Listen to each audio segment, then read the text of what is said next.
મોટા તો ભક્તિ બહુ કરતા હોય છે, મોટા તો ભક્તિ કરતા હોય છે, મોટા તો ભગવાન ભજતા હોય, માતાને ભજતા હોય, દરેક ભક્તિ કરતા હોય છે.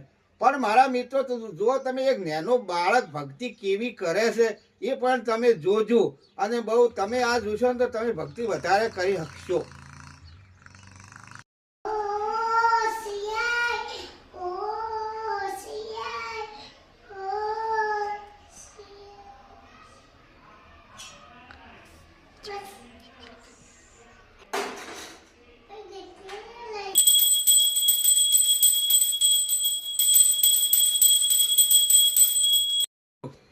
નાના બાળકે ભક્તિ કરીએ તમે જુઓ, તમે મોટા તો ભક્તિ કરો એમાં તો કોઈ વધો નથી, પણ નાના બાળકે ભક્તિ કરી જોઈ લો.